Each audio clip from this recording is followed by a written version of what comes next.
Okay, so this is going to be a quick two-part update. One update on the Allis Chalmers. The Allis Chalmers is running strong now. I figured out what the problem was. The problem ended up being one of my initial thoughts, and it was that the carburetor was not getting enough fuel. Now, what there's a float in here, and as that float drops, there's a needle, and that needle drops, therefore allowing more fuel to go into the carburetor, and therefore the fuel gets atomized with the air. That goes into the cylinder, whatever. What happened, that needle was sticking, so when the fuel would get low in the bowl and the floats would drop, that needle would stick.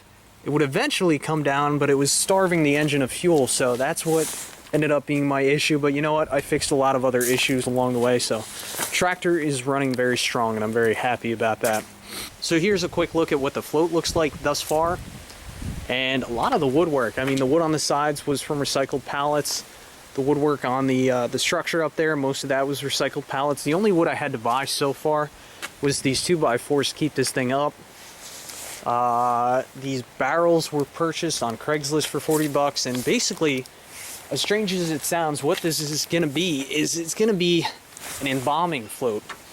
So what's going to happen, there's going to be a body or mannequin here. There's going to be a person with a needle, I guess, draining the blood from the body into a holding container or something like that. And then in the back, this is supposed to, I guess, look like a Civil War tent. So I'm thinking there's going to be a coffin right there. I'll show you the coffin I built. And the walls, I think, we were just testing this out the other day. I think we're just going to use sheets like these, kind of symbolize, or kind of to mimic what a cloth tent would look like. And there's a little roof on there, so not exactly sure what else we're going to do yet. Maybe put some hay bales, Halloween decorations there.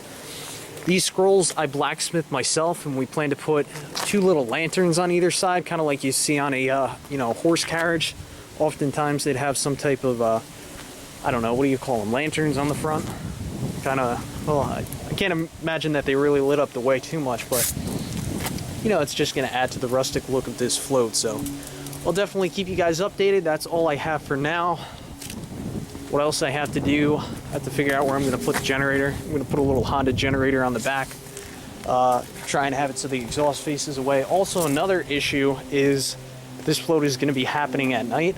The headlights on this tractor work just fine. However, because I'm going to be on the roads at night, well, I think most of the roads are going to be blacked off, but I do want to keep these running lights on. I want to keep the tail lights, running lights on. That way I have, this thing lit up. So what I'm planning on doing is, I'm going to have to run a couple lines off some of the wires that come out of this connector. Definitely the negative, the running lights, maybe the left and turn light, just give power to them so that they stay on. And then the way that I'm going to power that plug is I have a 120 volt to 12 volt, a 120 volt AC to 12 volt DC converter. So I'm just going to run those lines out of here. I'll put a fuse on them, and then I have my DC power supply. And from there, there's just going to be an extension cord running back to the generator. So that's how I plan to temporarily power the running lights, because this tractor is 6 volt. Those lights are 12 volt. So that's not going to work. Yeah, that's pretty much all I have to say. Stay tuned, and I'll definitely update you guys what the final float looks like, and maybe I'll bring you along. Now, before you guys start hounding me with comments, clearly this float was not finished at this point, so what you're going to see is a lot of shaking on that structure. So shortly after this video, I added plenty of cross bracing, and forward and back cross bracing and side to side cross bracing, which took out all of that motion in that structure. So save your comments, save your breath. You're gonna have to brace that up.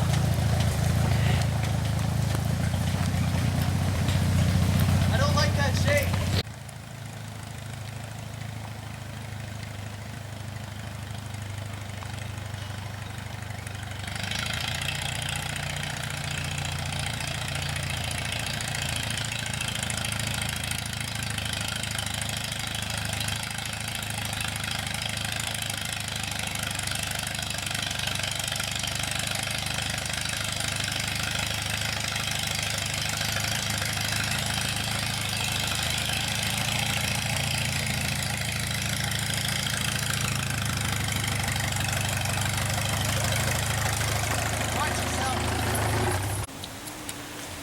All right, well, it's not perfect. There's a lot of sway in this, so I do need to add some cross braces in order to make this safe. Here's the thing though.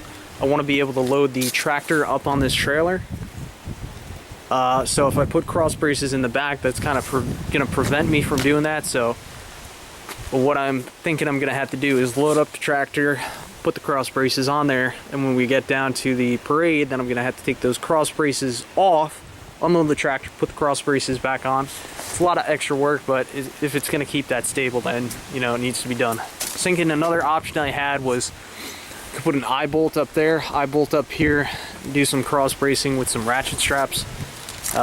It would look pretty ugly though. I think wood cross bracing would look quite a bit better, so I think that's the path I'm going to go with. So until next time.